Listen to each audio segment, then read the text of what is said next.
Our live team coverage here with Storm Team Chief Meteorologist Steve Weigel tracking when this stuff is going to affect your neighborhood. Steve? Well, it's starting to move out, actually, Shannon. It's starting to improve slowly. We still have a couple of trouble areas, though, around South County, Boynton, Delray, Boca, and Highland Beach. In particular, picking up some strong storms still in the next 45 minutes. Numerous lightning strikes. At one point, I counted over 500 lightning strikes every few minutes in our viewing area alone. A report of a funnel cloud around Boynton Beach, Congress, and the Gateway area about 3:30 this afternoon, actually 4:30 this afternoon. Wind gusts to 40 and 45 miles an hour. Hail was reported earlier in Jensen Beach, and flooding around Forest Hill Boulevard and I-95 in just about the last half hour. Severe thunderstorm watch continues until 7 o'clock tonight. Torrential rainfall, gusty winds, and hail still possible, but becoming less likely as the storms are beginning to move off the coast and drier air is beginning to filter in.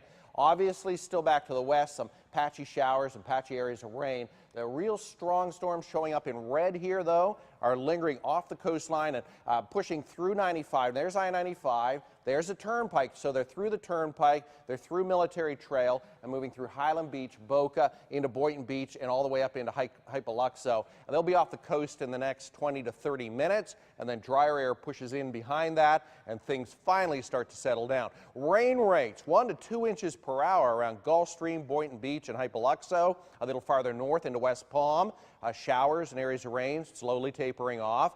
And even up farther north, up into Jupiter, the Gardens, North Palm, quiet now after some earlier storms. And there's a look at the Treasure Coast. Obviously, some stuff still popping up here and there, but the strongest storms are now off the coastline. So weather alert day through 7 o'clock tonight, and we are looking at another round of storms tomorrow. Shouldn't be quite as strong.